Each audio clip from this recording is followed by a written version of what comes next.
All right, so the recording started. Hey guys, how are you? Good morning. Happy Monday, everyone. Happy Monday, my dear students. Happy Monday. I'm so happy because, well, I'm happy and I'm a bit sad at the same time. Happy because we are together again as every Monday, but sad because today is our last Monday, at least the last one in this course. How you doing, guys? How are you doing? Good morning, everyone. I hope you had a nice weekend at the beach. Did you go to the beach now? Did you go? Yes, now? Did you spend your time at the beach? Did you swim? Oh, great. You know how to swim? Yes, Catherine? Yes? Oh, lucky you. Corey, not yet. Oh, swimming is a great activity that I need to learn. Yes, you went to the beach, Isa too. Guys, I wanted to say thank you for your presentation on Genially. I was checking some of the presentations and I've seen beautiful, beautiful presentations. Some of you added lots of details, other things, you added some extra slides, you changed the topic. I've seen beautiful presentations. I'm gonna still check in this all these days, okay? So don't worry. I have checked like 6 or 7 already, but I'm gonna continue doing it. So don't worry, right? Don't worry, I will still be doing it all this weekend. Oh, and I remember that I saw a presentation in Genially with the voice. I heard a teacher added her voice. So I could hear her. I was so happy that I could hear somebody's voice. All right, guys. So today in this last session, hi, I see someone turn the camera. That's you, Janet, right? Hi, Janet, but you have a different name. It says Fine Online 9. It has a different name. Hi, good morning. No, Miss Cano, the swimming is not easy. No, it's so hard for me. Yes, nice to see you. All right, guys, so today we're going to finish our last session with the topic of assessment. Right, assessment, something that all teachers have to do, assess our students. And the learning outcome is first to recognize the different types of assessment, and then to create an objective quiz using a digital tool. The digital tool is Socrative. Now, as we did before, the first part is going to be in English, the part of class, and then the workshop when we create, I want to give instructions in Spanish in that part, right? As we did it before. So guys, every teacher, as part of the role for us, is to assess our students, right? To evaluate our students. We have to teach English, the vocabulary, the grammar, reading, listening. But then at the end, we have the responsibility of evaluating them, assessing them. And I think this is one of the hardest parts, right? How to evaluate our students. How do we know if our students are learning what we are teaching them? So that we start with this big question. Why assessing our students? Why evaluating them? Why exams? Some students don't like exams. Many students hate exams. Say, no, exam, no. I don't know if you like it because you're going to do an exam too of this course. I don't know how you feel about exams, but many people don't like it. They hate, but it's necessary, right? So here is a big question. Why assessing our students? For answering this question, I'm gonna send you to this tool, okay? So listen to me. Listen to me. I'm gonna invite you to answer here. So for this invitation, I'm gonna send you this link, right? Look at this link. I'm gonna send you the link in the chat, right? So I'm gonna copy the link. Right? Copy the link and I'm gonna put it in the chat.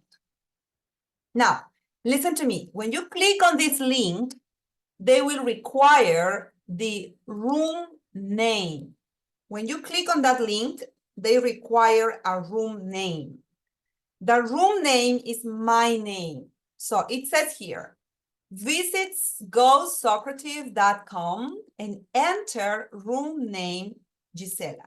The room name is my name. All right? So you have to enter this name. This is the room name. Is it clear? All right, one more time. Yeah, so you go to this link that I send it in the chat. Yes. Yes, yes, of course. Again, I am sending it again and again. Yes. So you click there. And when you are there, they require the room name. The room name is this. This is the room name. Guisella.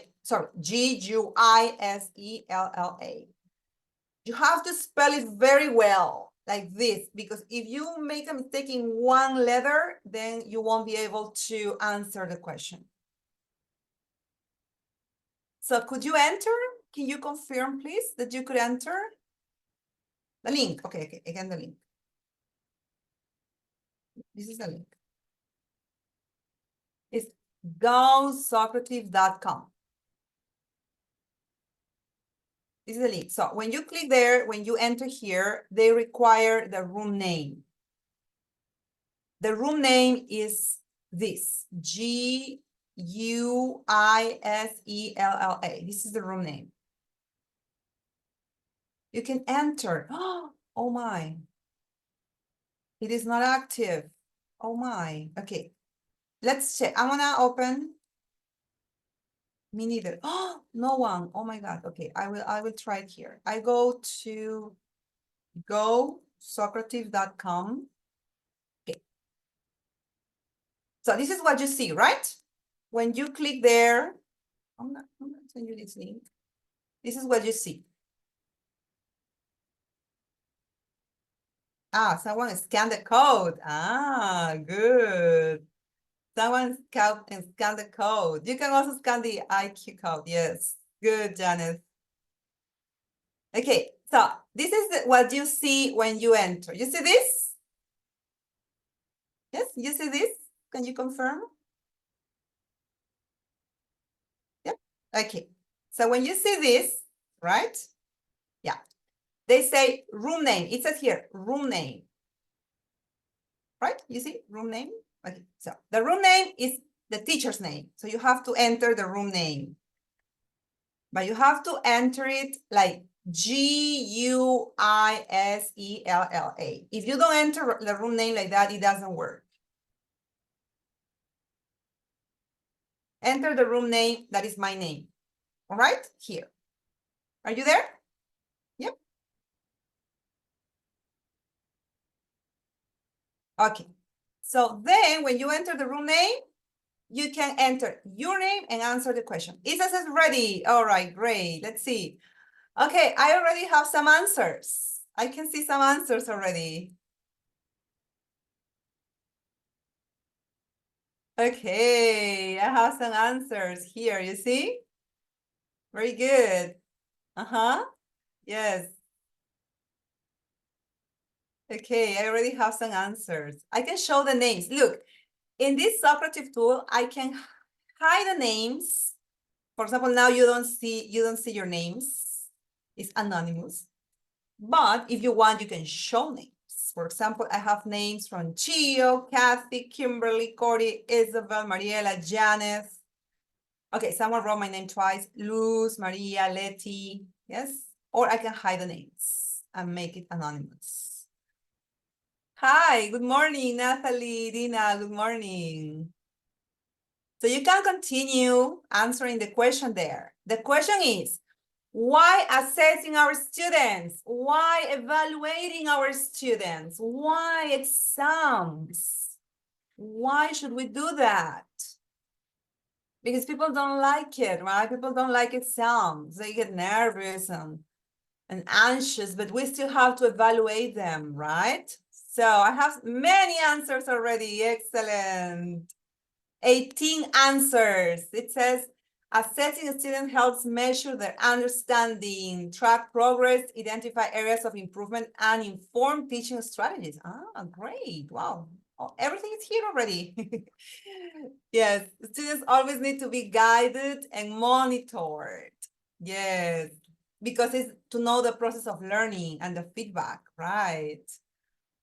Yes, Natalie, we need to measure the progress, right? It says monitor learning process and decide adjustments for improvement. Yes, measure the effectiveness of my teaching. Very good. Linking a student's performance to specific objectives to know the process, to be secure if the students have learned. Yeah, we need to know if they have learned, right? To improve our methodology because we want to help them. Yes, to value and learn and reinforce, to observe if they got the competences. Yeah, because we work on competences. That's right. It helps to determine whether they have achieved the learning objectives of the course, effectively learned. It's so important to know if a student learns. Okay, this thing, capital letters. All right, to reach the goals, again, competence, check the learning process. To know if our student gets the goals, yes. To know the level and the knowledge to measure the effectiveness. Very good, guys. You know, I am using for this, for your gathering your responses. Good morning, Jose. I used Socrative. This is Socrative, the tool that we're going to learn today, right? This is Socrative. And as I said before, I can show your names or I can hide them. And also, we can vote. I can transform your answers in like a poll, in a polling, right? So your answers can be made into a polling. Look, I'm gonna start vote. Yes, start vote. So now you have to vote for the answer that you think is the best. Which of all of these answers you think, yeah, this answer is the one that has the real essence of assessment. You can vote here. Well, there are a lot, but if you can see, you see, right? You can vote. You have the option of voting. Hello. Hello. So nobody has voted yet. Nobody has voted yet. You can vote that in the same link, guys. The same link. It's the same link that you had before. It's the same one. You closed the link? You closed it? Oh, you closed it? Yes, I can share the link again, of course. Remember that the room name is my name. Yeah, this is the room name. Okay, I see some votes already. I see some votes. This letter I has 22% of votes.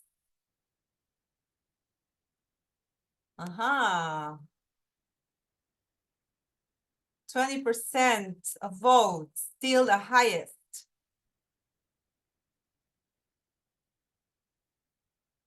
Okay. 18 now.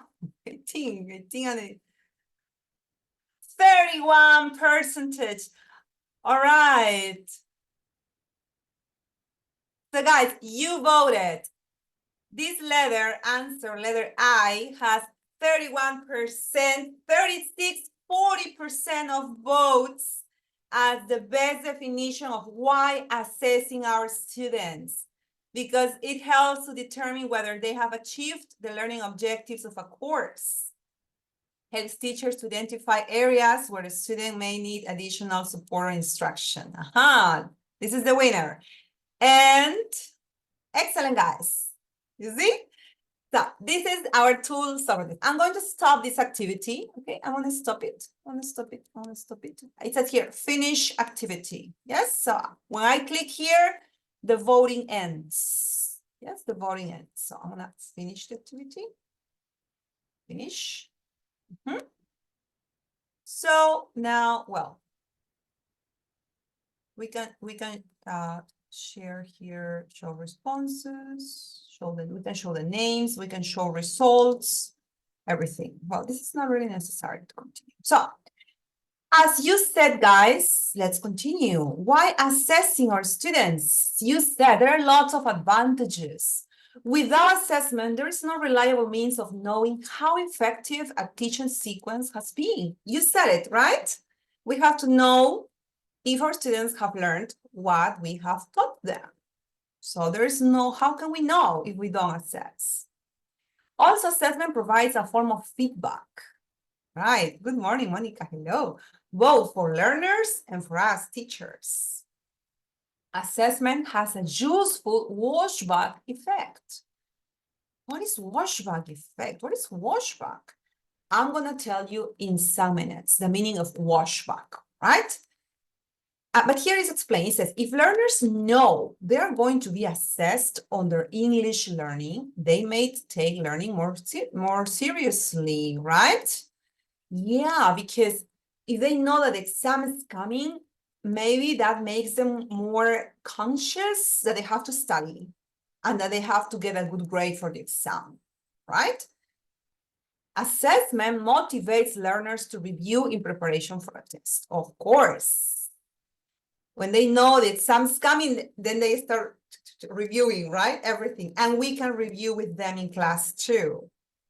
It provides an excuse for further post-test review when, for example, the teacher goes over the answers in class.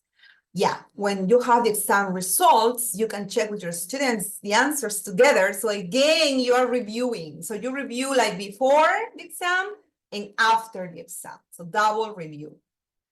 An assessment can be seen as part of recycling of language generally. Of course, because when you do an exam for your students, when you prepare the exam, you are recycling all you have taught. So it has lots of advantages. Now, when we talk, hi Rosita, good morning, assessment, we have some informal assessment and formal assessment.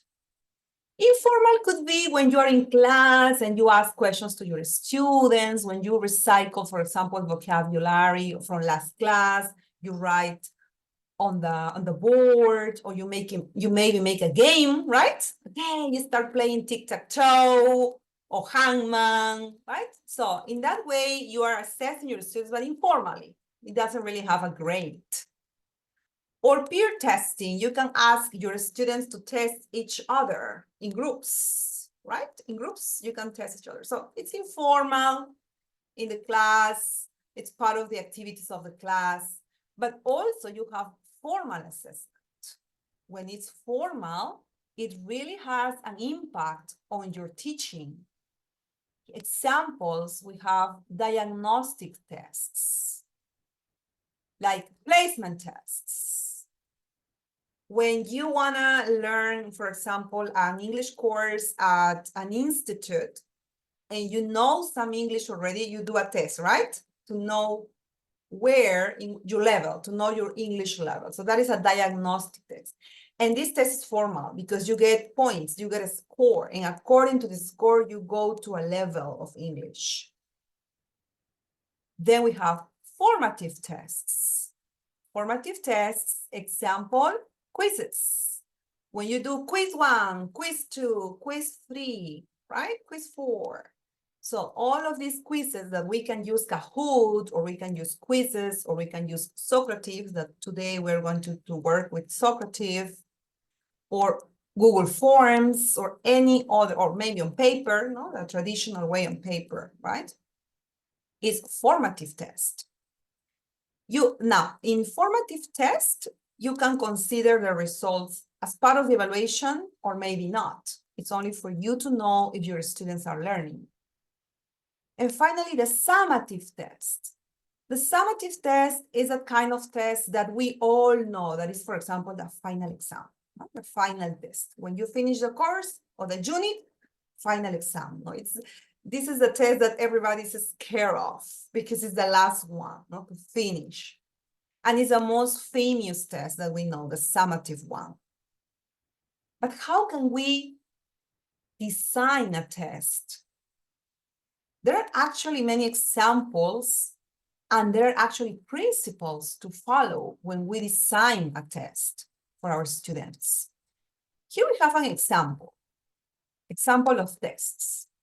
Number 1 says, the teacher tells the students, write down these words. Number 1, confident. So students copy confident. Number 2, independent. The students write independent. 3, expectant. Okay, expectant. 4, reluctant. Okay, yeah. It's like a dictation. So this is a kind of test. Okay, it's a dictation test. Number 2, write an English word that means 1, a place where you go to buy meat. What is the name? A place where you go to buy meat? What is the name, guys? A place where you go to buy meat. This is the butcher's, right? 2, the person who repairs your kitchen if it leaks. Yes, Shalom, very good, the butcher. How do you call a person who repairs your kitchen tap if it leaks? The plumber, very good, Yvonne. The thing that you buy at the post office if you want to post a letter. Yes, butcher and plumber. You buy the post office if you want to post, well, this is all, who posts letters now? Everybody sends emails. All right, well, and now we have number 3. Choose the best word to complete each sentence. Right, you have a sentence and 4 options.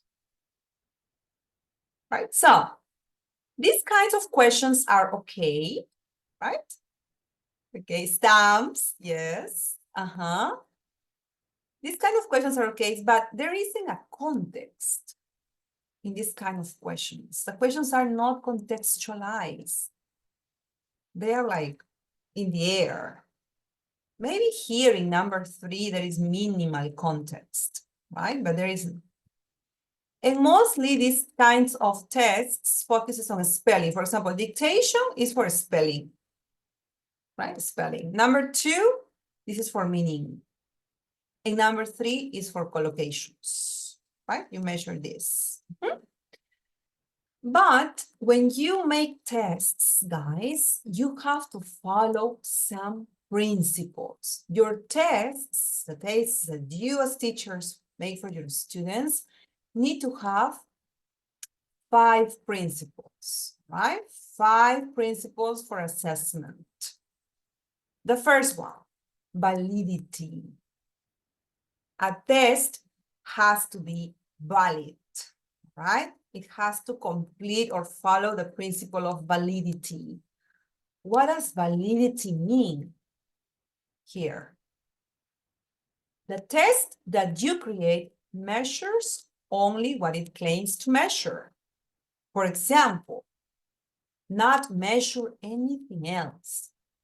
If your test, you say, okay, today is a test of unit 1, right? The test is valid if you only ask questions about unit 1. It measures only what it claims to measure. You don't put other things that you never taught your students in class, right? If you put other questions that are not part of unit 1, then that test is not valid, right? Because validity means that if you say the test is about the present simple, for example, and present continuous, you only put these kind of questions, no other types.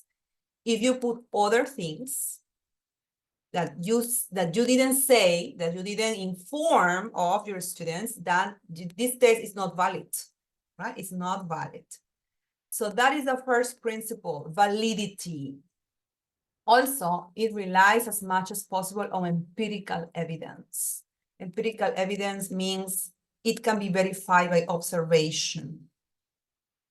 It involves performance that samples the test criterion. It offers meaningful and useful information about the test taker's ability and is supported by a theoretical rationale.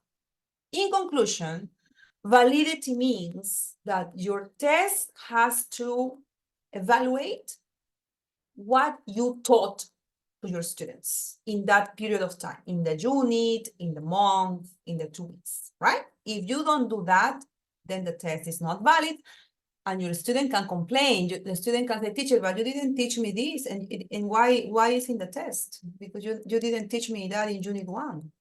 No, but you're supposed to know that, no, but this test is of unit 1, right?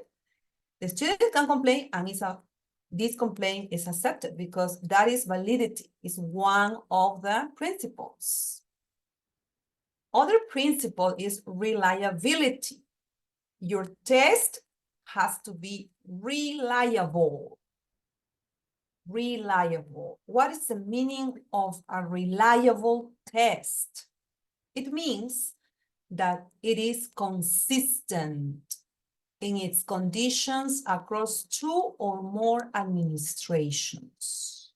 What is this? For example, imagine that teacher Gisela, I make an exam, my students do it, and I check the exam, and for me, my student has 16, for example. But then another teacher checks the same exam, for example, teacher Janet, and for Janet, it's not 16, for Janet, it's 12. And then other teacher checks, maybe the teacher Rocio, and for Rocio it's 20. It's not 16, it's not 12, it's 20. So these kind of changes among different teachers makes this test not reliable. There's something wrong with this test, because if different teachers check the same exam, there should be same results. Why for one teacher is 12, for other teacher is 16, for other teacher is 20? This means that there's something wrong with the test. This test is not reliable. So students can complain in that case too. Also, it gives clear directions for scoring or evaluation. Your instructions in a test have to be clear. All the teachers that check the test have to understand the same thing. If I understand something, and then teacher Janet understands something different, and then teacher Rocio something different, this test is not reliable. Something is wrong. The directions, the instructions are not clear, right? Are not clear. Exactly, Yvonne. That happens a lot with writing. Yes, a lot with writing. That's why if it's writing, rubrics. It has uniform rubrics for scoring or evaluation. If different teachers are going to check it, the rubrics have to be very clear. It lends itself to consistent application of those rubrics by the rater, the administrators, and the teachers. And it contains items or tasks that are unambiguous to the test takers. This is super important, guys. The test takers, the students have to understand clearly what they have to do. The instructions in the test have to be unambiguous. If your test is ambiguous and the students don't understand the instructions, or maybe one student understands, but the other understands something different, and that means that your test is ambiguous and it's not reliable, right? That is reliability. The test, to be okay, to be correct, needs to be reliable. No ambiguity. No ambiguity for teachers, no ambiguity for students, right? This is the second principle.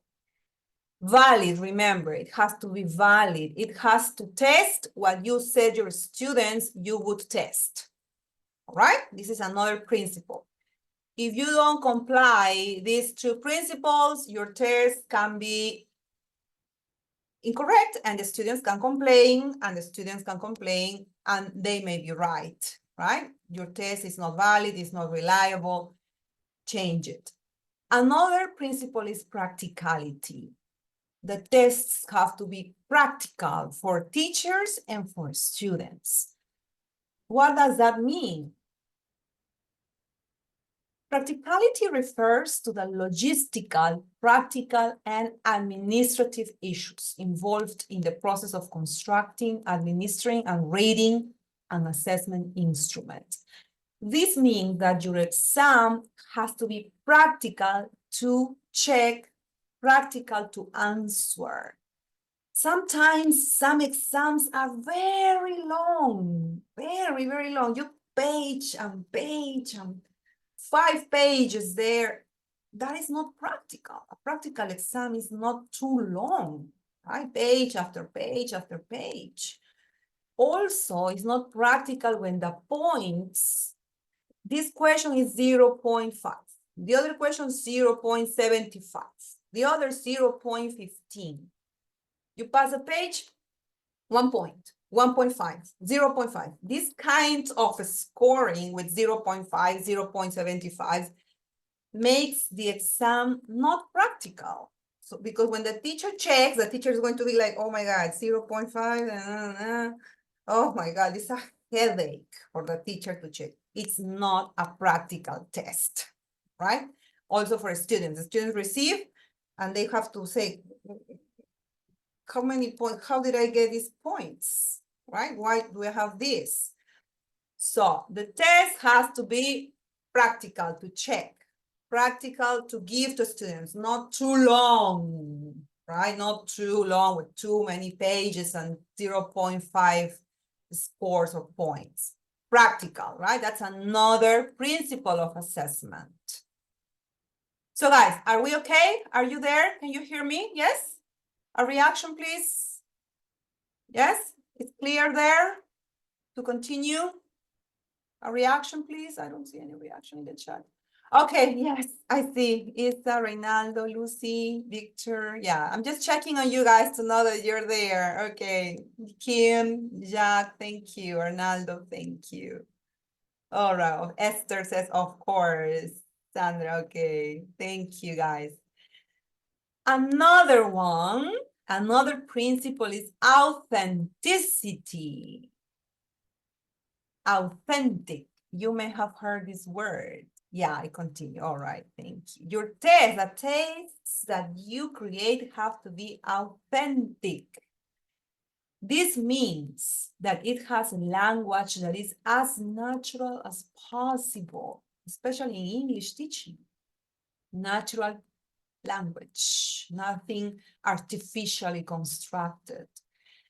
Items that are contextualized rather than isolated, guys. Guys, if you create questions, tests, there should always be a context, right?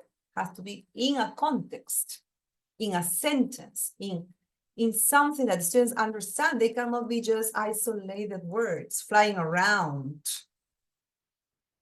It includes topics that are meaningful, relevant, and interesting.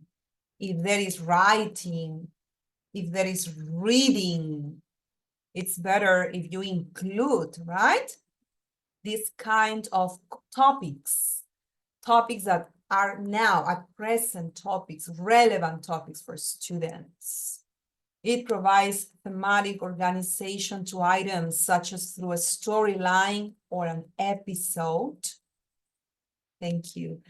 And it offers tasks similar to real-world tasks. So authenticity means the tests that you create, the questions that you create have to be contextualized.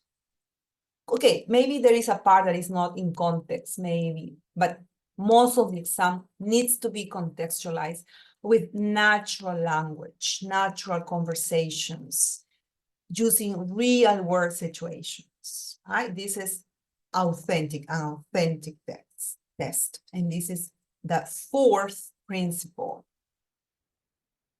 Finally, the last principle, washback.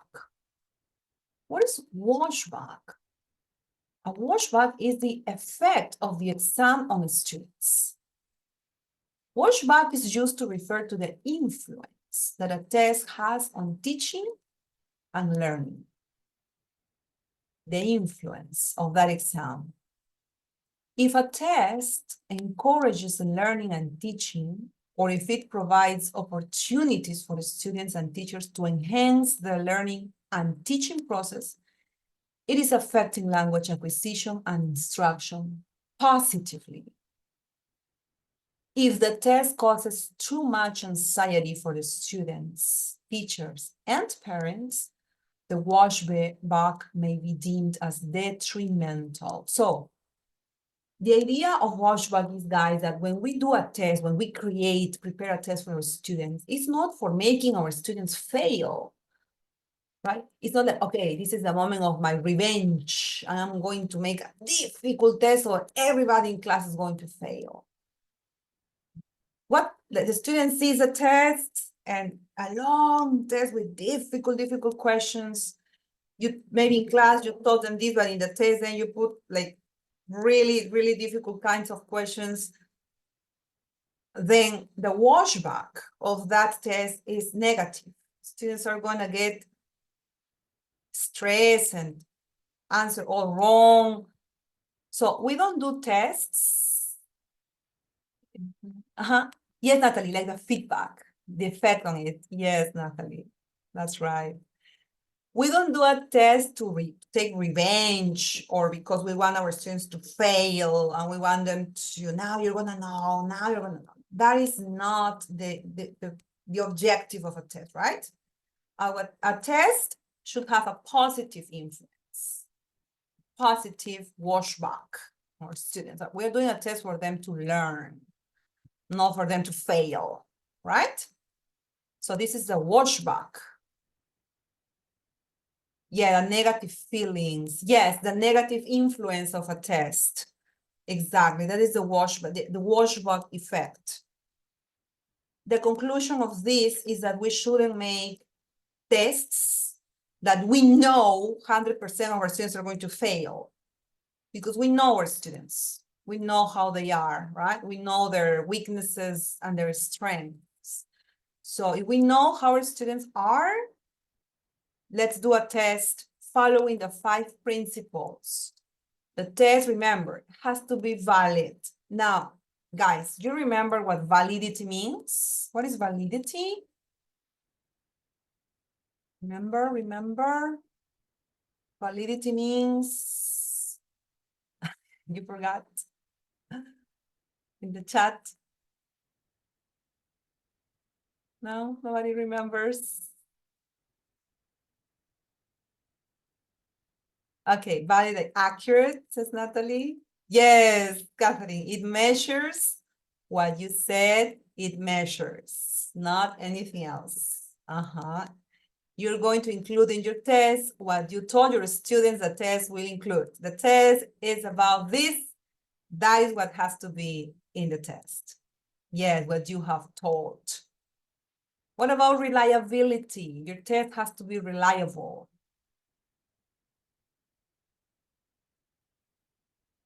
What about reliability?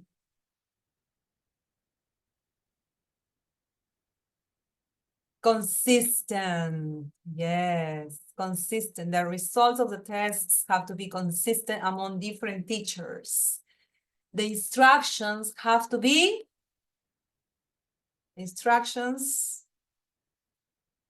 clear, crystal clear. Yes, clear instructions, no ambiguity. Yes, specific.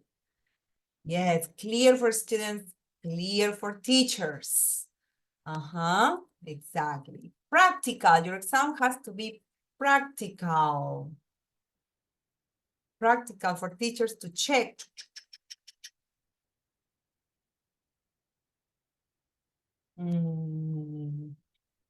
Okay, the rubrics for scoring is more for reliability. Yes, Natalie, not too long. Not too long exams, right? The exams have to be practical to give to students and for teachers to check. Practical. The name says practical, right? Practical. What about authenticity? Your test has to be authentic. What does that mean, authentic? Unambiguous is in reliability. Contextualize, similar to the real world. Very good, Carmen, Catherine, Rocio. Contextualized. Natural language, real world language, real context, right? And what about the last one, the washback? The influence of your test has to be positive or negative? Positive, a good influence. Very good, Reynaldo, Kimberly, Annabelle, very good. Not take it as a personal revenge, yes, for our students. A good effect. It has to enhance learning and teaching, right? Not fail off all our students. Now, if we don't follow these principles, students can complain. But the thing is that sometimes students don't know about the principles. But if they knew, they would complain. They can complain. Teacher, these instructions are not clear. Teacher, this is not, this you didn't teach me, not things like that. If you don't follow this, then your exam is not correct, right? Provides opportunities. So it's very important, guys, the next time you make an exam, you follow these 5 principles, all right? Now, some formats for exams, the multiple choice. The multiple choice are the typical format of exams, right? We all are familiar with multiple choice exams. Natalie says, it just came to my mind that if ChatGPT would include these principles properly in a test, we request even as, of course, Natalie, you can use ChatGPT. ChatGPT can help us. You have to specify it in the prompt. Yes. Multiple choice. If you decide, for example, that you want to test vocabulary explicitly, the first thing you need to determine is whether you want to assess recognition or production. In multiple choice is mostly for recognition, no? To recognize the word.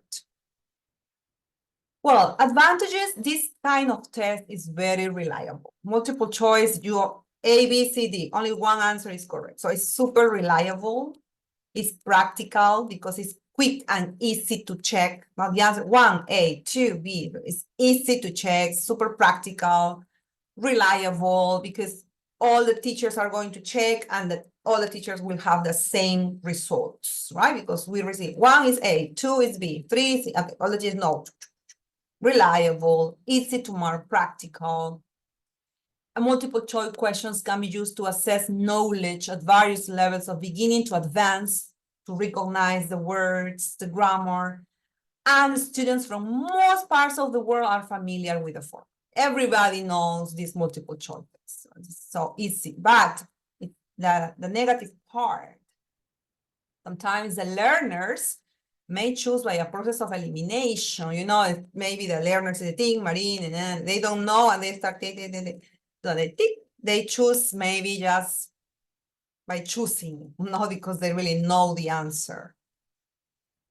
And this kind of test is only for recognition, not the ability to produce. So it's not for production, right? It's only for recognition, to identify. And they are not as easy to design as they appear.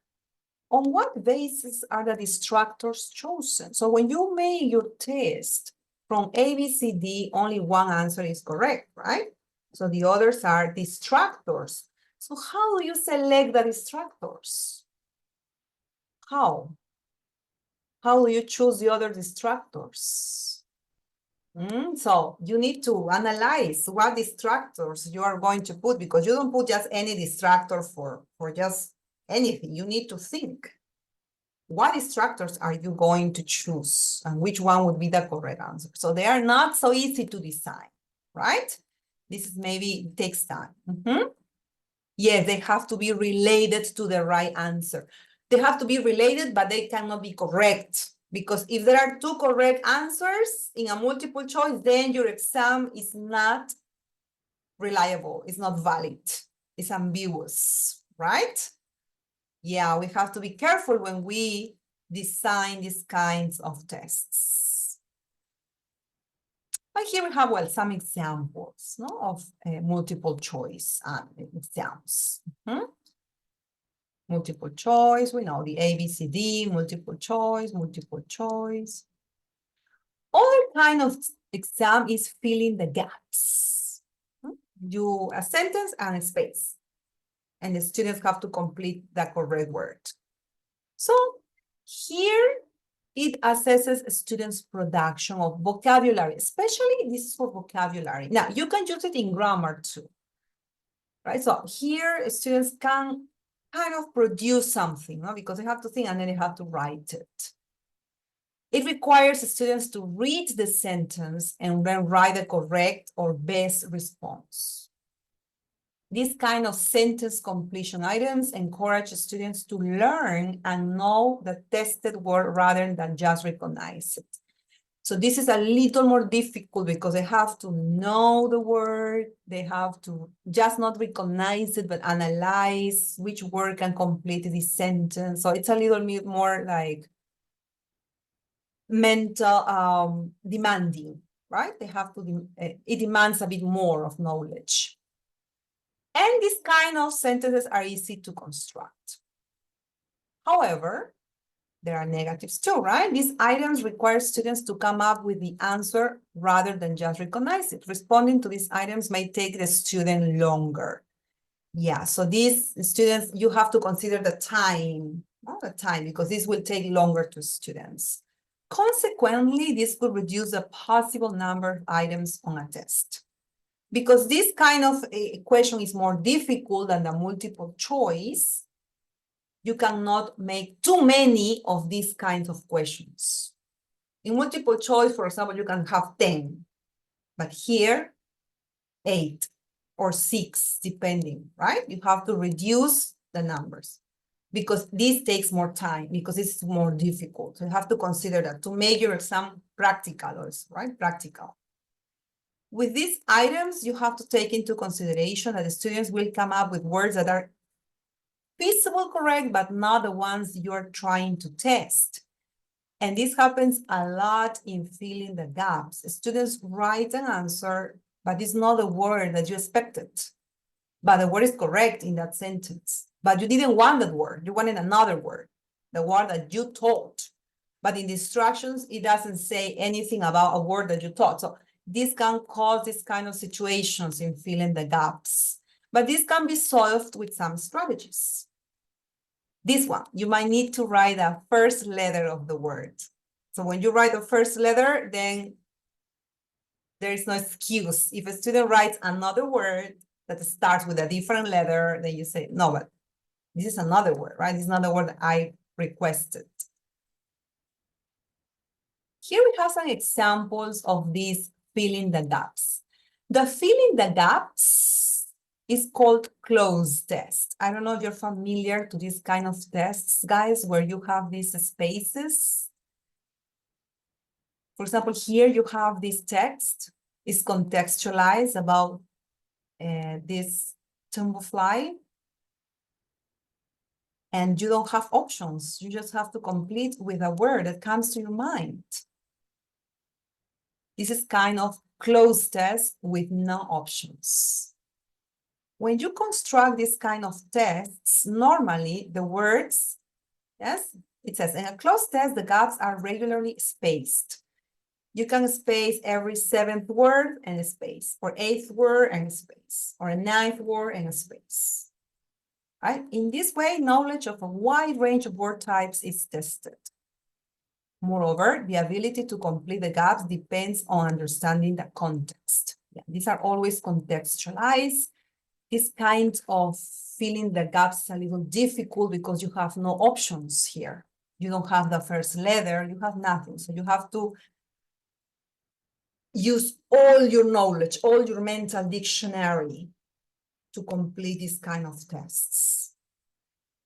Then we have another one, which is similar, but as you can see, there are first letters here. See, the first letters have been provided for the students. So this makes this kind maybe a little easier. It's a variant of the closed test. Rather than every nth word, specifically chosen words are deleted. So here you choose the specific word you want to delete. Yes, this word, you eliminate this word, you choose. In this way, the test can be steered more towards content words and hence become a more valid test of vocabulary. This is for vocabulary, and you give the first letter to help the student. Here we have another variant. These are variants.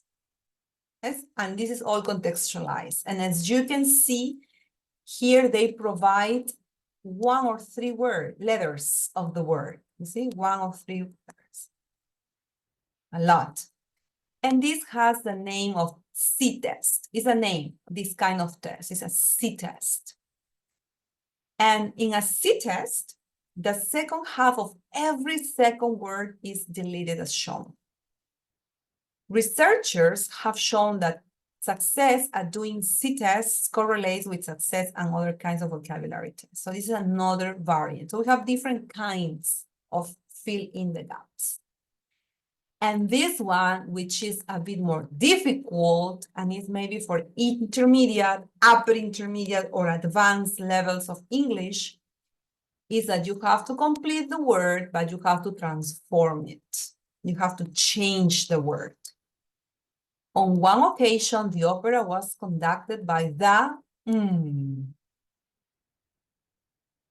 Here you have compose, but you don't write compose here. You have to transform this word. This takes a bit more time for a student. It's more difficult. Can you come up with the word, guys? Excellent, Carmen. Composer, right? The answer is composer. Because compose is the verb. But here you don't write a verb. It doesn't make sense. You write a noun. Place. Have you seen my keys? I seem to have them. No, it's not placed. It's a bit harder. You have to, in this word, you have to add a prefix. A prefix. Misplaced. Excellent, Yvonne and Anita Ledesma. Misplaced is the answer. Misplaced. So it's more difficult. No, these kind of questions are more difficult. That's why that you only, if you create these questions, maybe 6 maximum, right? Because they take more time. They take more time. Yes, the first composer. So this is another variety of gap fill tests. Learners' knowledge of word information by asking them to convert words from one to another so that it fits a context. So this is more difficult. Then we also have exams of reading comprehension, right? In multiple choice is an example. And writing, a teacher mentioned writing, yeah. Writing is difficult to test, guys. It's difficult because writing, the students can write a lot of things. And because it's not A, B, C, D, or it's not filling the gaps, we need to be very careful with writing tests. For example, you tell your students, write a sentence with the verb sleep. One student says, Tony slept. Wrong. This is wrong. Tony slept. Yes, and for teachers, Tony slept for 10 hours. Tony was so tired that he was slept for 10 hours. Tony was so tired that he slept for 10 hours. Which of these answers do you think is correct? And you check as correct. The first, the second, the third, the fourth, or the fifth? The last, number 5. All right. So, but number 3, Tony slept for 10 hours is wrong. But number 3 is wrong.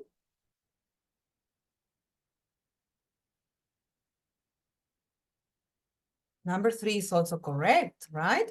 So if one student says, no, teacher, why my answer is wrong, right? In the instructions only says, write a sentence, no more. This kind of instruction, guys, in writing sentences, if you say, write a sentence with a verb and no more, number 2 is also correct. What is that? You don't mention how many words you want in the sentence. You don't mention how many words. You just say a sentence, right? Exactly, Catherine. The instruction is not clear. So if the students write, I slept, okay? Now, how many points for the sentence? How many points? Maybe you say, okay, 2 points for a correct sentence. Maybe you put here 2 points for number 5, but in number 2, you put 1 point. Why? Because the sentence is very short. But in instructions, you didn't say that the sentence has to be long. So you see, your instructions have to be very clear. Yes, Kim. In exams especially, yes? If it's for practice, no problem, but in exams, you have to be very careful in your instructions. If you want your students to write a sentence like this, like number 5, which is the best, you need to tell your student in the instruction, write a sentence, including the verb in the past simple, and your sentence needs to have 10 words, minimum, 10 words. For example, 1, 2, 3, 4, 5, 6, 7, 8, 9. There are 9 words or 8 words. So now, yes, your instructions are clear. Instructions have to be super clear in writing, especially, right? That's why it says it's often difficult to assess learners' word knowledge on the basis of their sentences. Yes, for example, look at these 5 sentences. Which one wraps the form and the meaning of the verb sleep? So you solve this problem with clear instructions. Yes, so your exam is reliable, remember, reliable. Your exam has to be reliable. Also, if you consider this kind of questions in your exam, you cannot put many questions of this because it's not practical for a teacher to check this kind of exam, right? Because you have to be counting all the word 1, 2, 3, 4, 5. Oh my God, imagine you have 40 students counting all the sentences. It takes a lot of time. Has to be practical, remember. You consider this kind of question for an exam, not many questions of this type, not many. Exactly, Reynaldo. It doesn't have reliability. Have to be careful. And also very careful, and even more careful when it's a whole text. Here you say, write a paragraph of 100 words. Okay, I have the number. This is good, the number. And include at least 6 of the following 10 words. Okay, yeah, this is clear. Minimum 6, okay. You can change the form of the word if necessary. These instructions are very clear. We have the number, how many words I have to choose, and I can change the form. Especially if you choose the verb word, you can change it for word. So, complain is a verb. You can change it for complained. Okay, now, how do you check these kinds of questions? Rubrics, definitely. These kinds, if you include, guys, this kind of question in your exam, the student needs to see the rubric. You cannot ask or give your students a test like this and no rubrics visible. The rubrics have to be visible for the student. The student needs to see. And when you check, the student has to see the rubric too, to make the exam reliable and valid, right? So if you do this, apart, you have to construct your rubric, right? So you have to be careful with these kinds of exams, writing especially, yes? Writing is it's a delicate thing to check. So now we're going to check a tool for making exams, quizzes. The tool that I already told you is called Socrative. And you already answered a question with Socrative. Socrative is a very good tool for checking your students' knowledge. You can use it for formative assessment, or if it depends on you, if you want summative assessment. I have an exam here for you that I'm going to pass you, and you have to answer the questions, okay? So I have here, I go to launch quiz. I have a quiz, and I have this quiz. I am going to, it's a quiz of English. It's easy, okay? It's easy. It's not difficult. So again, you're going to go to the same link. It's the same link, right? The same link that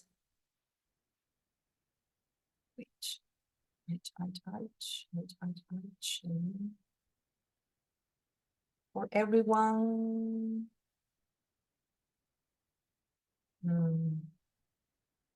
Do you have a link? I want to send a link in the chat, but I can't. Yes, that's what I want to do, Sonia, but I don't know, it doesn't work. Sonia, can you share the link, please, for everyone? I share it with you, Sonia. Can you share it, please, in the main room? I don't know why I cannot work in the main room. Thank you, Julia. Thank you. In the main room, Sonia, you have sent it to me. In the main room, please. Thank you, Julia. Thank you. Thank you so much. Okay, this is a quiz I prepared. Okay, in Socrative. Oh, one student. Wow, many students already entered. Okay, I want to hide the names. It's a quiz. Remember that when you enter to Socrative, they always require a room name, and the room name is my name. All right? The room name is the teacher's name. So you enter and you can answer the questions. All right, I have 23 students already.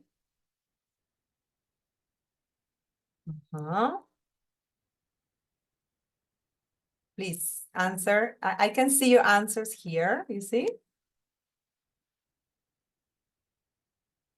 Oh, you have 10 minutes for this test, okay? 10 minutes.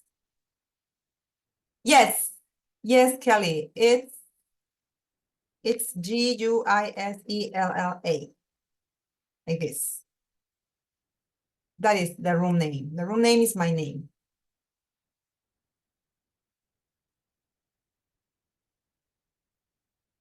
Okay, I have 33 already.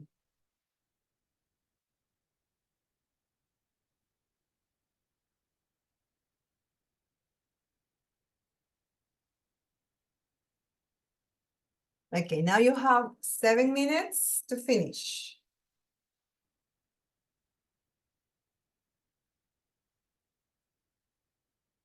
7 minutes, all right?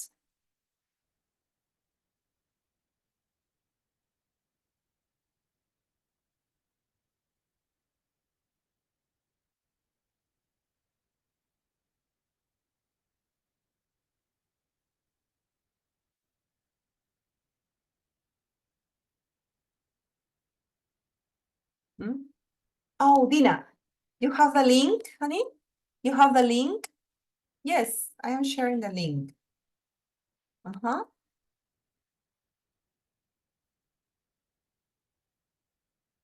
but you can enter again, honey. When you enter the link, this is the link, right? They require room name. Room name. In your room name, in this part, you have to write my name, please. The room name is Gisela. That's the room name.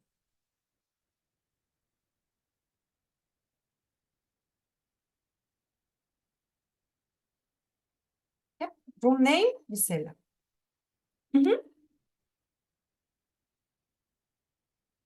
In room name, you write Guise LLA. This is the room name. And you click join, and that's it.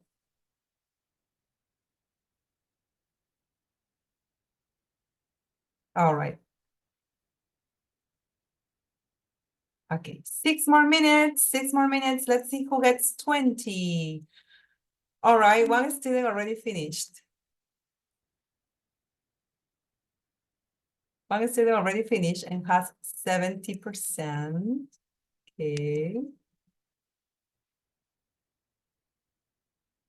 Other student finished 60%. Okay. 60% is the minimum you can get to pass this test.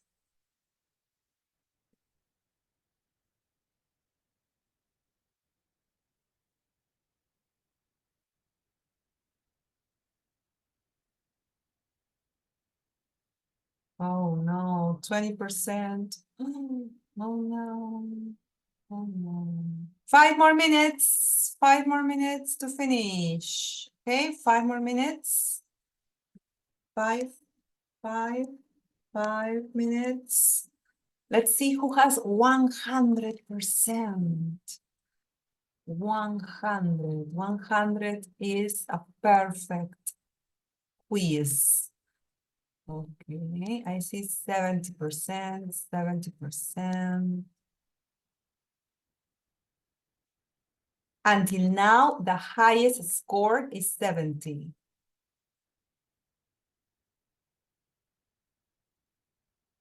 70 is the highest. There is nobody with 80, for example.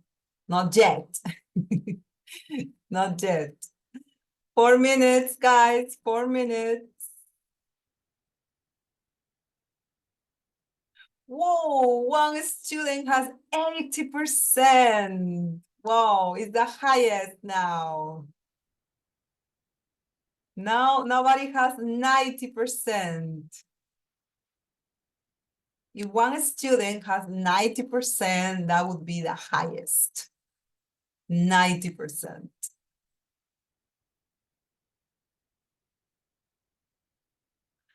Oh, Natalie. Now we're going to check. Now we're going to check. News presenter. Yeah, that could be an answer to ambiguous. Okay, Natalie, thank you. Okay, 80% is still the highest. 3 minutes, guys, and the activity finishes. Thank you, my dear Natalie.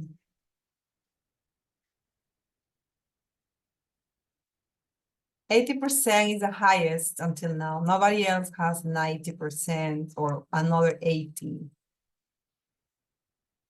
Another 80 here, another 80, excellent. Nobody has 90.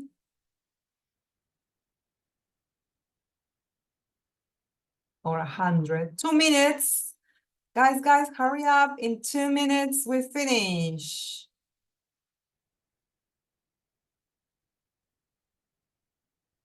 Two minutes, 2 minutes, 2 minutes.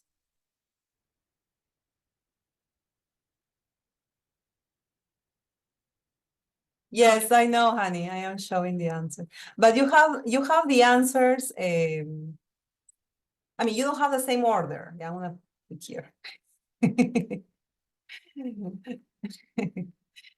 Oh, yeah, I changed the screen. I changed the screen. Guys, 2 minutes and the quiz finishes. The quiz ends. The quiz ends very soon. Hurry up, hurry up. 1 minute, 1 minute, 1 minute. Until now, 80, 80, 80, 80. 80 is the highest grade. 80 is the highest grade till now. All right, Magali.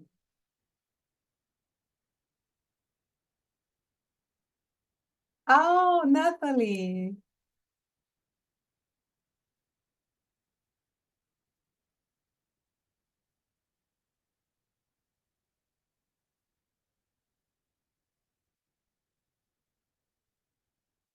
Really, Natalie?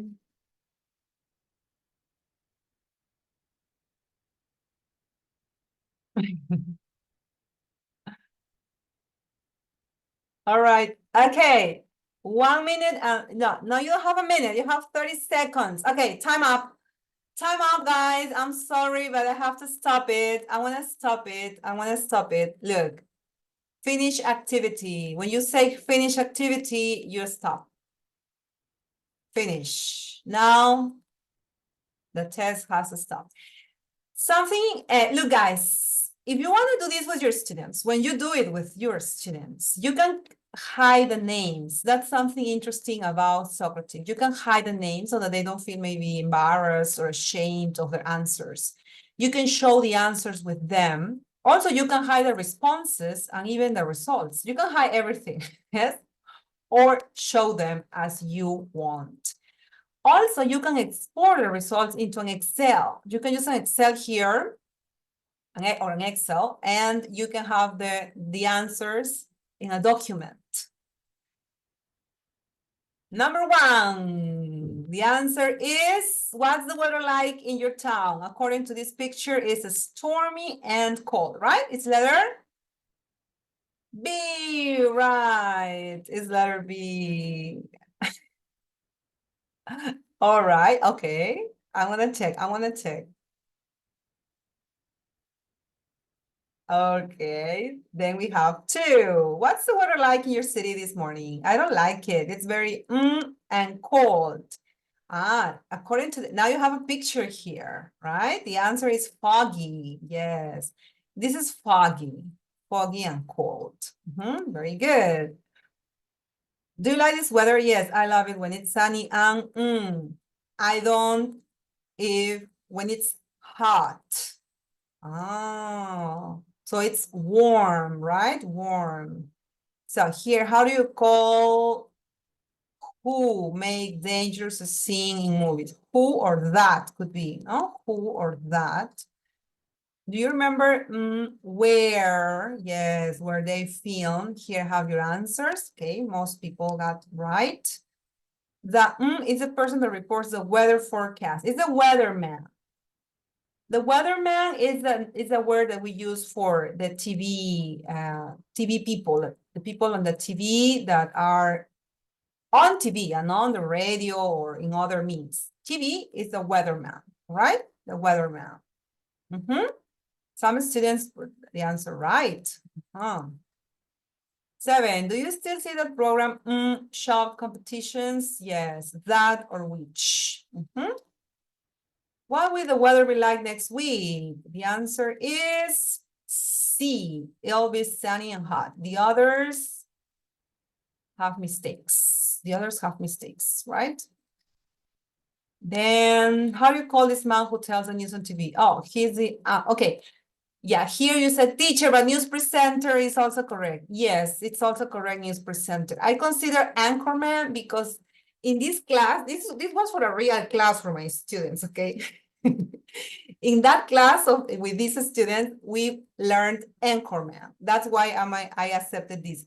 But you're right, guys. News presenter should have been accepted because we didn't have the class with you before. So if I don't accept news presenter, then my test wouldn't be reliable, right?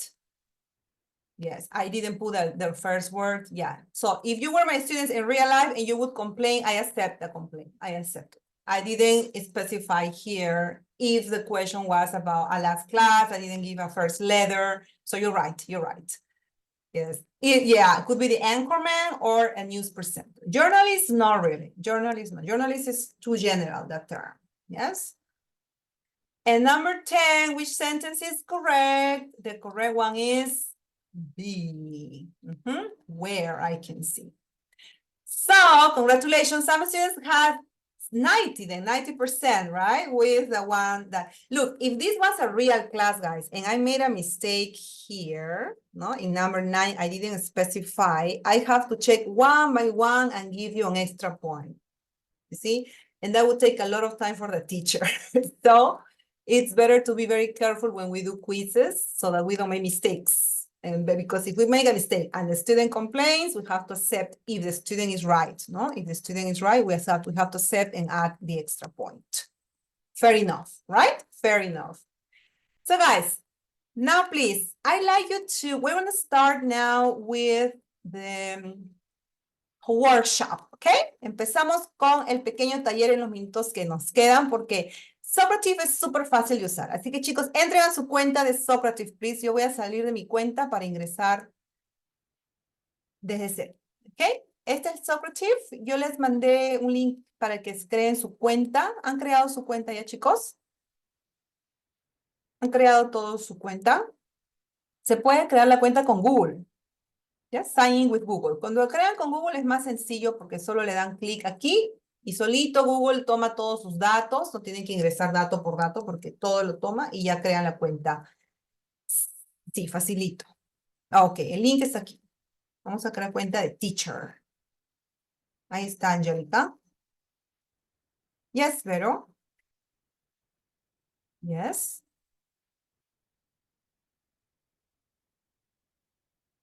No. Ok. Para crear una cuenta rapidito, solo le dan a clic Sign in with Google. Google toma sus datos y ya no tienen que llenar los datos. Yes. Lo que ya le hicieron, genial. Perfect. Perfect.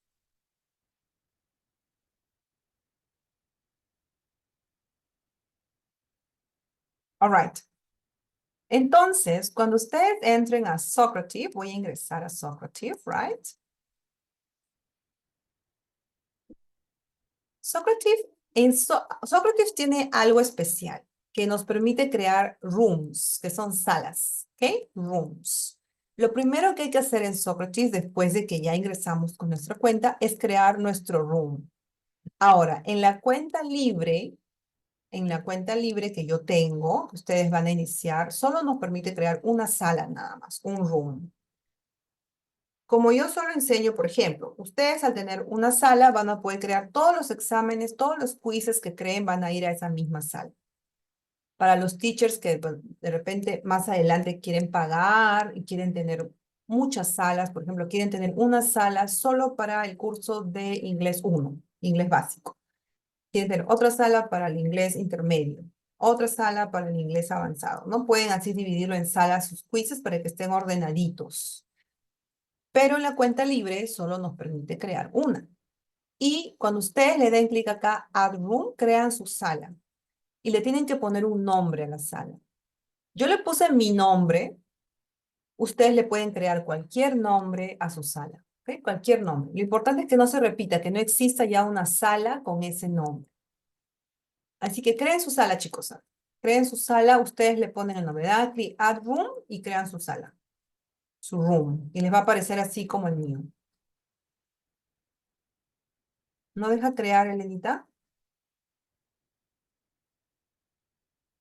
Editar una que... A ver, edítala la que ya existe, a ver. Yo creé mi sala, pero si ya tienes una que ya existe, edítala, a ver. Te has creado tu cuenta nueva, ¿no, Elena? ¿Es nueva tu cuenta?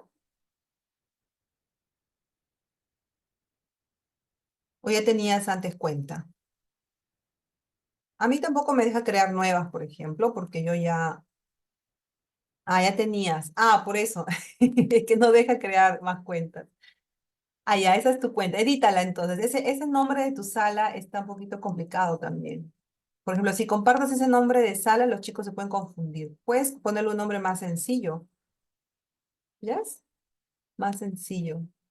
Claro, eso nos sale cuando nos pide pagar. No, no, ya no podemos crear más salas ya. Solo puedes editar esa, la que tienes. ¿No permite la edición tampoco?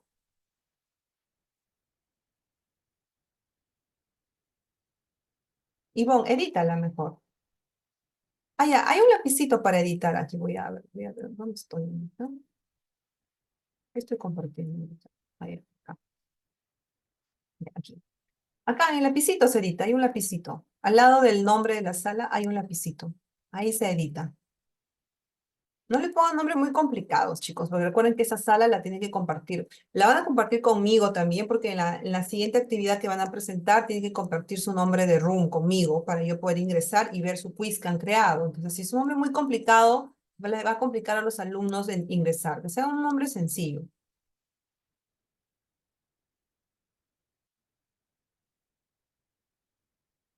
Ajá, no, no, no. You signed up yesterday.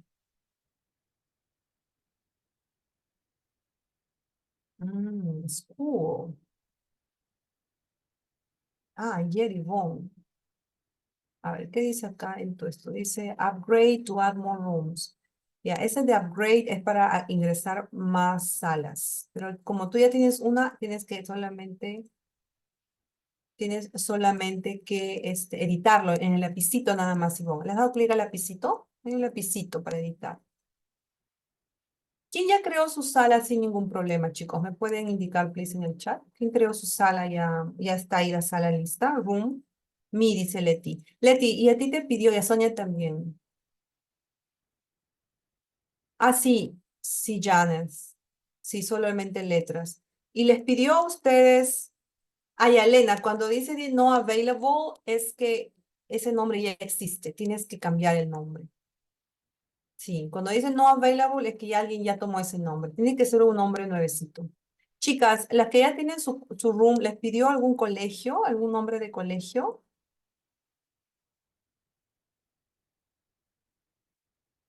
Para el room no, ¿verdad? Sí les pidió también. A mí no me pidió room. ¿Y qué nombre le pusieron? ¿El nombre de ustedes, de su escuela?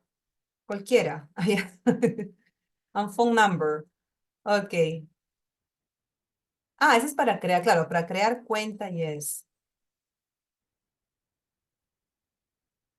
Si no acepta el Gmail, em, a ver, ¿dónde estoy? Aquí. Al momento de registrarse, solo le das clic. Mira, voy a salir de mi cuenta yo. Al momento de registrarse, para que ingresar por Google, solo le dan clic acá a Google y ya solitos toma los datos e ingresas.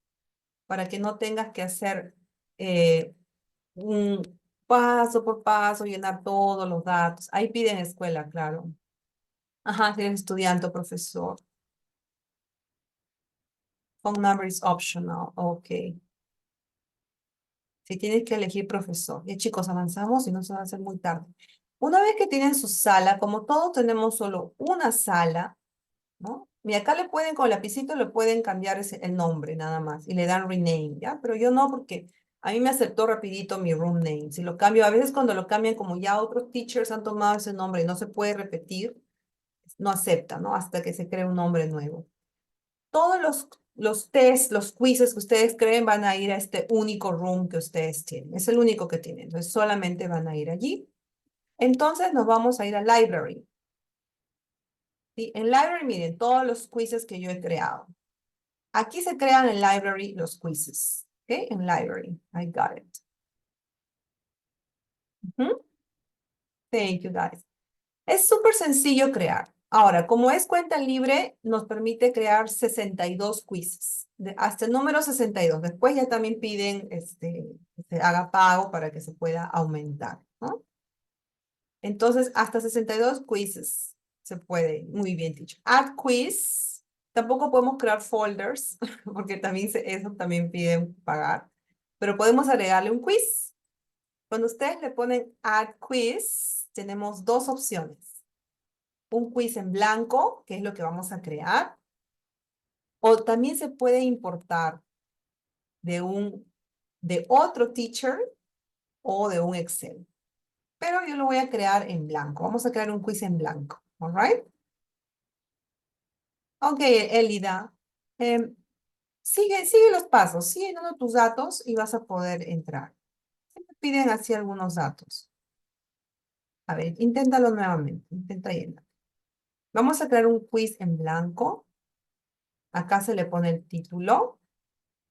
Ok, listo. El título que ustedes deseen. Puedo crear un General English. Aquí no le den clic a Line Quiz to Standard, ¿ok? Porque estos estándares son los estándares americanos, los que ellos usan para evaluar. Así que acá no. Dejémoslo así apagado. Aquí no toquemos nada. Entonces aquí aumentamos. Tenemos tres formatos. Justo tenemos el multiple choice que hemos hablado, right? Ujú. Over 10 would be over 10. Yvonne, ¿qué significa would be over 10? What do you mean over 10? O sea, 10 preguntas, 10 questions. True, false, tenemos el formato de true, false y el de short answer para que completen una palabrita. Ah, ok. Ok, Yvonne, no worry. Y acá empezamos a crear. Es súper sencillo y súper friendly. Ah, es que quizzes es gamificado. Quizzes es más gamificado. Quizzes más se puede usar para hacer recordar a los alumnos, para un jueguito, para... Es más como para un juego, más gamified. Para un examen más serio, podemos usar Sócrates, porque Sócrates no es gamificado. Ujú. El estándar no lo toquen, chicos, mejor, porque salen muchas opciones y es muy complicado. Así nada más, sin estándar. El multiple choice, recordemos que acá tenemos el multiple choice, ¿verdad? Acá tenemos la pregunta, General English, podemos hacer un tipo de pregunta. Ahora, recordando los principios, es muy bueno que sus preguntas estén dentro de un pequeño contexto, para que no estén sueltos en el aire. Por ejemplo, algo que yo creo siempre en los quizzes es que ya aunque sea una pequeña conversación, algo chiquitito, que los alumnos logren captar la idea y puedan completar así. Por ejemplo, vamos a poner aquí. Do you think robots, ta, ta, ta, ta, um, humans, for example? Mm, ya, acá hay una conversación chiquitita. ¿No? Chiquitita, chiquitita, pero ya hay un contexto, aunque sea un contexto pequeño, pero ya hay. Entonces, lo que ellos tienen que elegir es qué modal va aquí, ¿verdad? Oh, Elida. Elida, ¿me mandas un correíto? Si puedes, grabas tu pantalla, ¿ya? Grabas tu pantalla con Loom para grabar pantalla y me la envías al correo para yo revisarlo, ¿ya? A ver qué está pasando en tu cuenta. Es mejor siempre un videíto para para ver qué está pasando ahí. Entonces le ponemos una pequeña conversación así chiquita y vamos a poner las opciones, ¿verdad? Acá lo que estoy evaluando es el futuro. Entonces le voy a poner las opciones, ¿no? Es súper sencillo en realidad usar este Socrative.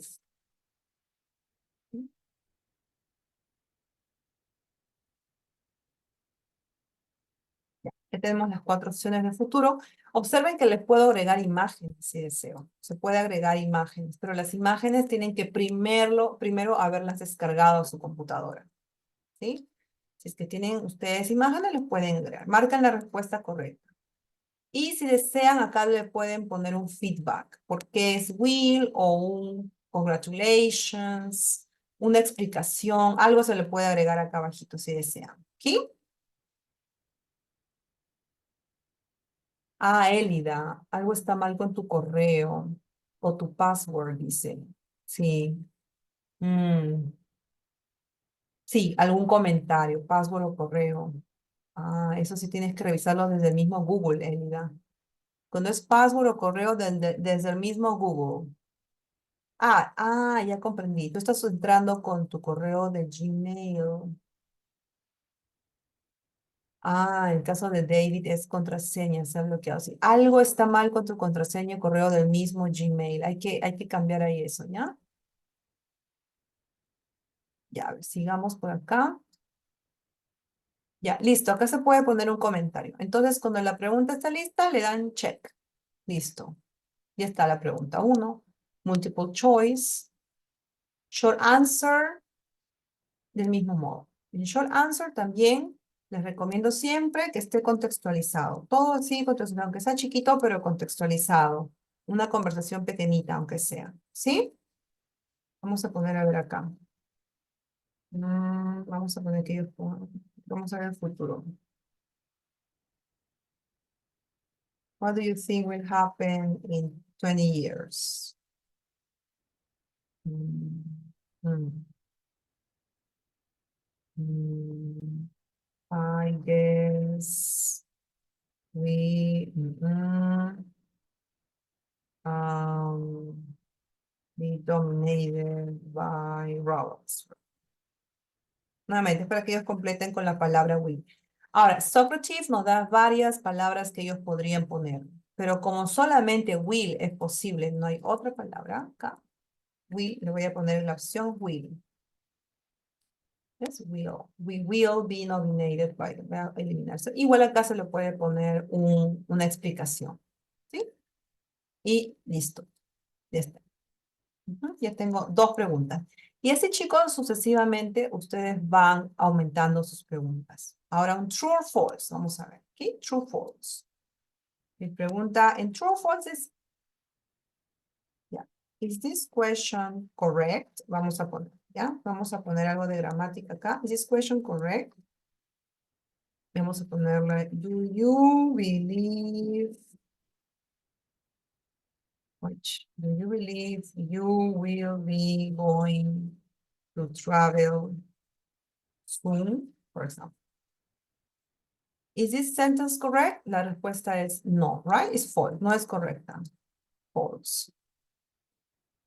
It's not correct. Y acá es la explicación y listo, un check. Y listo, chicos. Y así le va aumentando las preguntas. ¿Sí? A ver, voy a revisar el chat. A ver. Reading comprehension. Sí, se puede poner acá, pero el reading para solo una pregunta.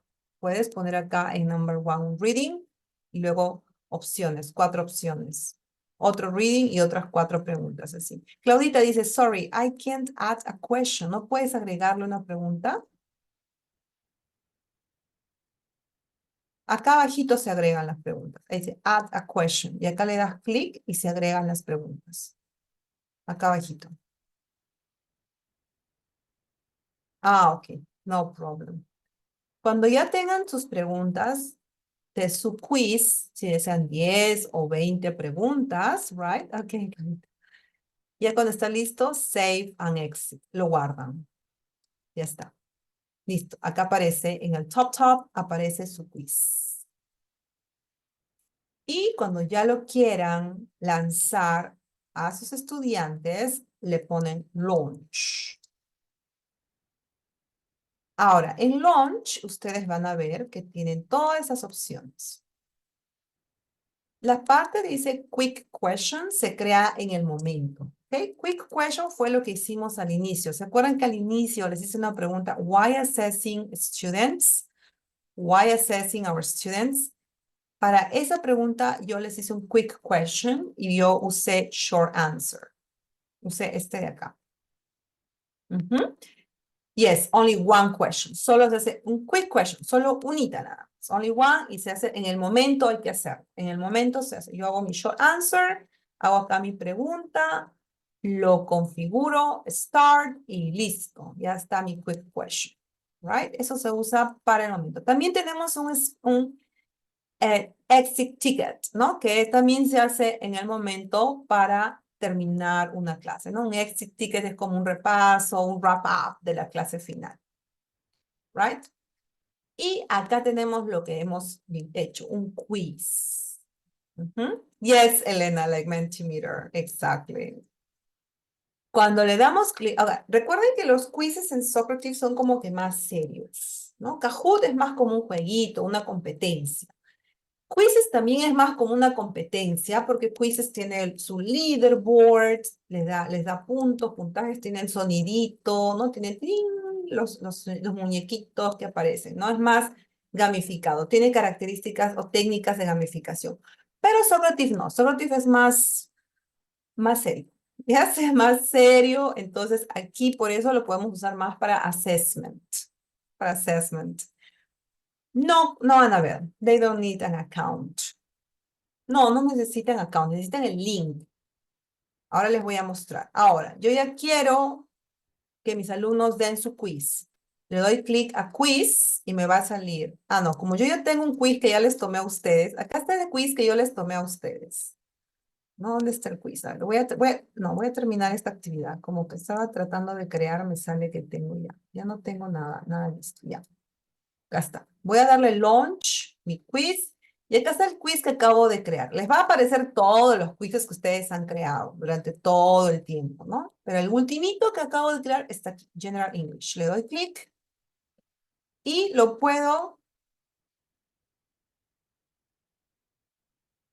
Yes, Claudita. Si ya guardaste, después le puedes agregar. Ujú. Yes, Daisy. Tienen que saber el room name. Exactly. Exactly. Tienen que saber el room name. Tenemos tres tipos de delivery methods. El que ustedes dieron fue un instant feedback. Ahí les pedí sus nombres. Puse shuffle questions. Siempre pongo así que las preguntas se chocolateen, shuffle questions. Shuffle answers, las respuestas también se chocolatean. No todos tienen el mismo orden, ¿ok? No todos. Y ustedes han podido ver su final score. Todo esto. Este es el instant feedback, right? Podemos, Natalie, hacer 62 quizzes. And the free version, 62. Ujú. Tenemos el Open Navigation. Yes. Ahora, el Instant Feedback va a ser así tal cual ustedes dieron su texto, diga, tal cual. Sale pregunta 1, luego pregunta 2, luego pregunta 3, en ese orden, ¿verdad? Ese es así, tal cual lo dieron hoy. Ese es el Instant Feedback. Y bueno, la respuesta siempre les va a salir, así no pongas abajo the explanation, la respuesta les va a salir, porque es Instant Feedback. Ahí les va a salir. Ujú. Exactly, Daisy. Shuffling. Shuffling, yo siempre pongo shuffle. Así ya no se copian. Yes, le sale en distinto orden. Different order and different order in the questions and in the answers. Open Navigation es otra forma. Open Navigation, los estudiantes pueden moverse entre las preguntas. Yes, in any order. Pueden ir a pregunta 8, luego a la pregunta 1, luego a la pregunta 5, luego a la 10, así. Open. Pueden cambiar el orden. Right? Ese es Open Navigation. Ese no hicieron ustedes. Ustedes hicieron el Instant Feedback, que es en orden. Y el Teacher Paste, bueno, es cuando el teacher decide cuándo va a la siguiente pregunta. ¿No? Y le doy clic y mis alumnos todos ven la misma pregunta en el mismo orden. Clic, todos, ¿no? Así es el Teacher Paste. El que a mí me gusta y que siempre he hecho es el Instant Feedback. Natalie, how much time? El tiempo lo pone uno mismo. Es el mismo link, Angélica. Lo que cambia el nombre del aula, del room. Ujú. Del nombre del aula acá. Una vez que ustedes, chicos, ya tienen todo, ya lo configuraron, le ponen launch. Recuerden, bueno, acá yo solo he creado 3 preguntitas. Para que los alumnos ingresen a su quiz, tienen que ingresar sí o sí con el mismo, todos entran con el mismo link. El link va a ser igual para todos. ¿Ok? El gosocrative.com. O este link, que es lo mismo, es el mismo link, ¿no? El link que yo les compartí en el chat. Lo importante, chicos, es el nombre de la sala. Cuando sus estudiantes ingresen, les va a pedir siempre un room name. Y es aquí donde hay que hacer mucho hincapié porque algunos chicos se equivocan y ponen el nombre de ellos y no pueden ingresar. Dicen, no ingreso, no ingreso, no ingreso, está cargando, está cargando, está cargando, está cargando, no ingreso, no puedo, no puedo. Y es porque el room name no está correcto. Es sumamente importante que el room name sea correcto. No, no necesitan los chicos cuenta, nada. Solo necesitan el link, nada más. Este link que ustedes les van a compartir y necesitan el room name y listo. Con eso ellos pueden ingresar. No necesitan cuenta en Socrative, no necesitan cuenta en Gmail. Solo necesitan el link y el room name que ustedes les van a dar. Yo acá tengo un abierto, miren, tiene un room name para que yo pueda ingresar. Tiene el test así ya listito, que ya le dieron launch. Si alguien de ustedes ya le dio launch, Me comparte su room name aquí y yo voy a poder ingresar y ver su test, el quiz que ustedes crearon. ¡Ah! Oh, no, Natalie, a ver, mándame fotito de lo que ves. Pic, please. A ver, pic, please. Pic. ¿Cómo compartes el room name, Isa? Con el link. Lo compartes con tus estudiantes con este link. Todos usan el mismo link. El link va a ser siempre el mismo. ¿Ok? El link siempre es el mismo. Lo que cambia, recuerden, es el room name. Con el link, Isa. ¿Sí? Ahí te he puesto el link. Ese es el link que vas a compartir con los estudiantes. Cuando ustedes le dan launch al quiz, acá dice invite students. Acá también sale el link para que los chicos ingresen. O también pueden ingresar así con el código QR. Pero lo que siempre tienen que ustedes compartir es el room name, recuerden. El room name. ¿Alguien ha creado ya, chicos? ¿Alguien tiene por ahí un quiz listo para que me dé su room name y yo poder ingresar?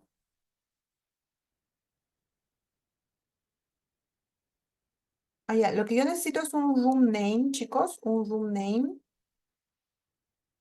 ¿Alguien me puede dar su room name?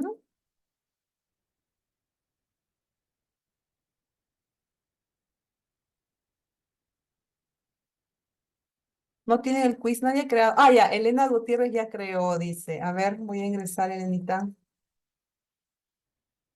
A ver, Elena dice que ya creó. Ah, ya veo, Natalie. Natalie, ¿y no lo puedes editar en el lapicito? Tienes que editar en el lapicito. A ver, voy a ingresar el número, el room name de Elena Gutiérrez. A ver. Uy, me dice invalid room. Me dice invalid room. Todo en mayúscula. A ver, tengo otro por acá. Jauregui 1020. Sin tilde. Ok. A ver, voy a ingresar otro room name. A ver, acá tengo. Jauregui. A ver, Jauregui 1020. ¿Te ha permitido crear un room name con números? Porque normalmente permite solo con letras. A ver. No, me sale que está con números los room names. Normalmente los room names son solo letras. Ah, el código QR, Rosita, se crea solo. Solito se crea el código QR. Me sale todo. No está permitido. Ajá, el código QR se crea solito. Cuando ya hago launch a mi test, ese es mi quiz, ¿verdad? Ya lo creé, ya está launch. Pongo invite students y solito se crea el código QR. Yo no lo creo. Solito se forma. Ujú. Ah, ya, ¿por qué no les está permitiendo? Ah, hay algo importante, chicos. De repente estoy yo, no les está dejando editar su room name porque a no han entrado a su Gmail a confirmar que ese es el correo.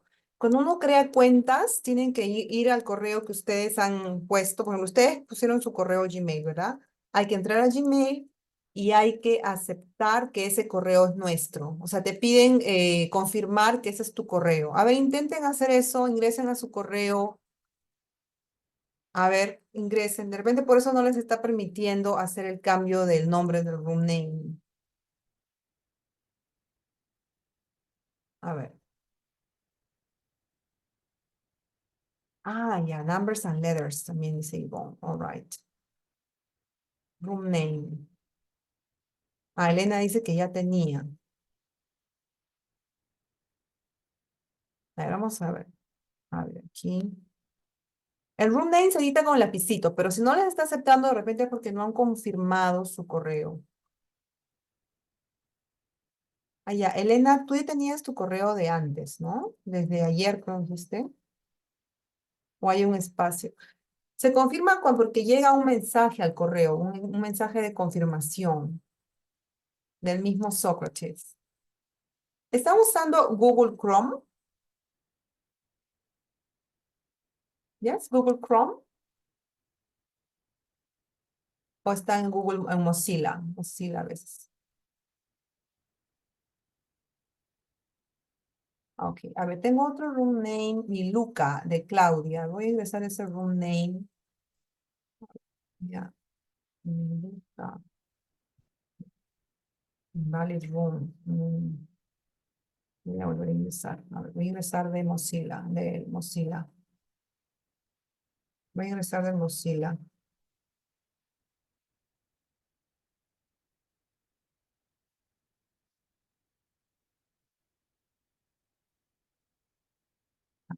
Ingresar.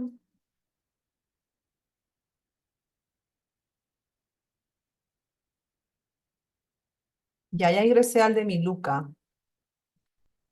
Al room name Miluca ya ingresé. He ingresado de Mozilla. Sí, miren, les voy a mostrar. He ingresado desde Mozilla, pero a veces, chicos, pasa eso. No sé por qué a veces Google Chrome se queda como pegado a un error y no acepta, no acepta, no acepta, pero cambian a Mozilla y se acepta. Ah, Angélica, faltaba el launch, dice. Ajá. Sí, llega un correo a Socrative que dice bienvenido a Socrative. He ingresado al room name y Luca. Acabo de ingresar. Sí, pero hay que mostrarles otros navegadores, porque a veces el Chrome se malogra, el Chrome se queda pegado y hay que borrar las cookies, hay que borrar el historial, y entonces mejor pedirles que descarguen Mozilla, ¿no? Y Mozilla funciona, muchas veces funciona. Sí, pero eso es esta cuestión de Chrome. Google Chrome muchas veces se queda como así, pegado, no quiere, bueno, entonces a eso cambiamos de navegador.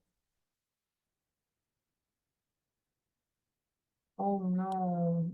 A ver, he ingresado este es el de Miluca. Miluca, ¿quién me compartió Miluca? Creo que fue Claudia, ¿no? Este es el test que he creado Claudia. He logrado ingresar Ándate, Natalie, busca en spam, quizás, en spam, otros correos. Ujú. Ya es una preguntita. Ajá, estoy respondiendo. Ajá. Ya, cuando termino de responder me salen estas cositas. Ajá, esa es de Claudia. Muy bien, Claudia. Claudia sí he podido ingresar, pero he podido ingresar por Mozilla porque el Chrome se había quedado pegado.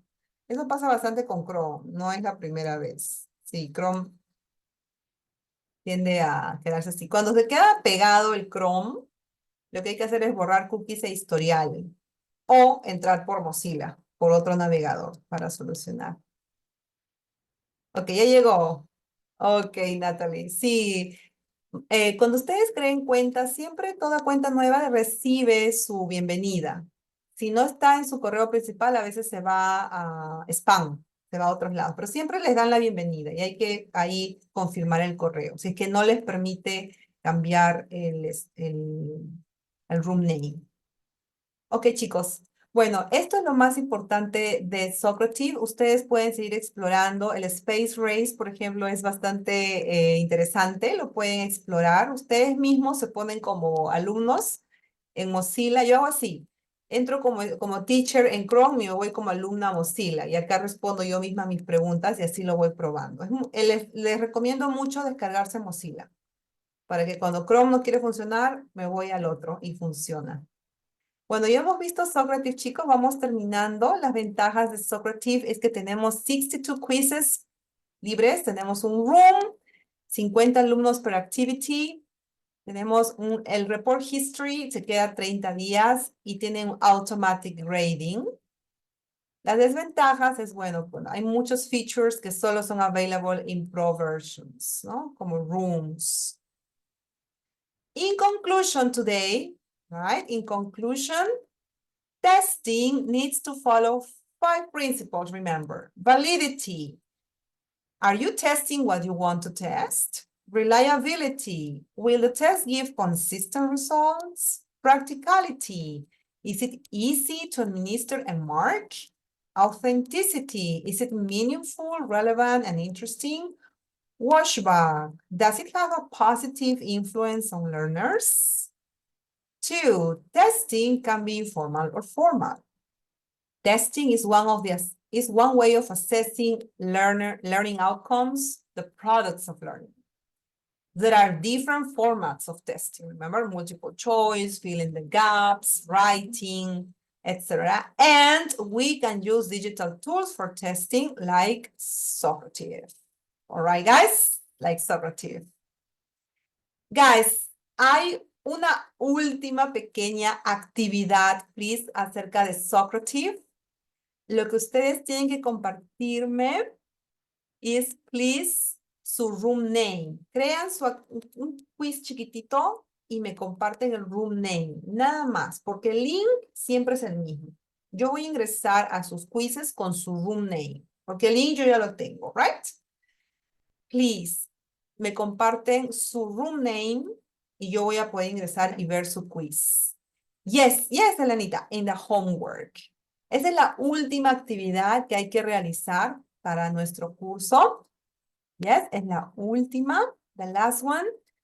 No se olviden que para yo poder ingresar y ver ese quiz que ustedes han creado, tienen que darle launch. Launch quiz. Yes, tienen que darle launch quiz. Eligen y le tienen que dar así todo lo que se han enseñado, los settings, así. Launch y listo. Y a mí me comparte su room name y yo voy a poder ingresar y ver su quiz. All right? Sí, acá está la actividad.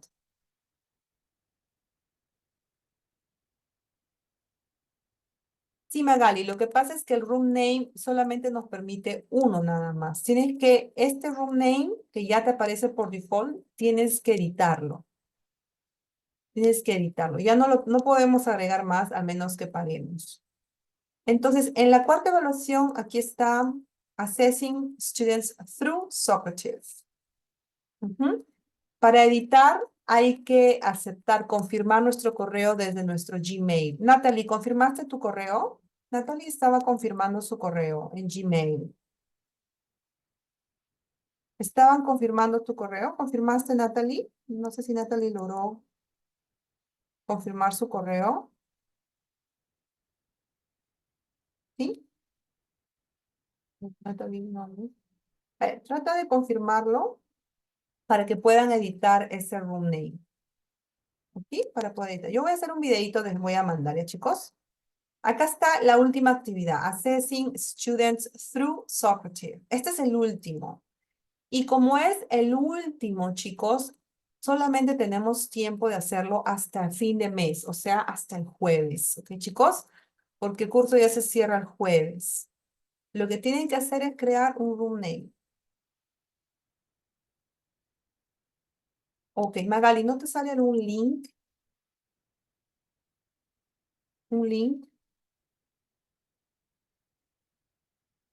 No sale para confirmar, no sale el link. Entonces les recomiendo, salgan de Socrative y vuelvan a ingresar a ver.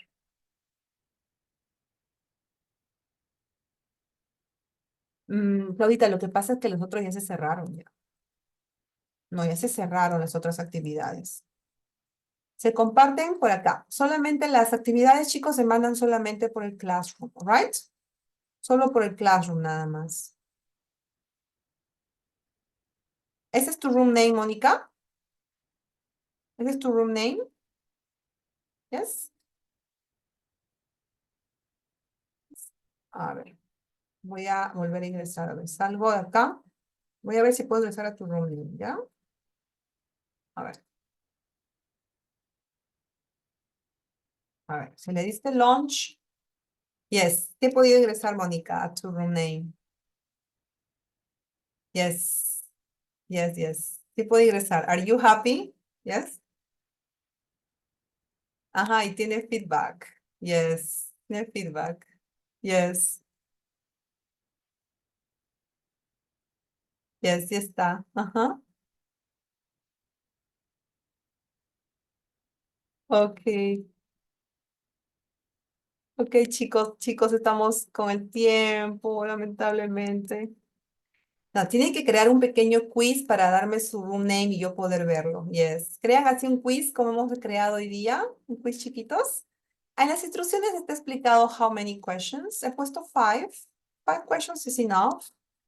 Yes. Lo importante es que yo pueda tener su room name.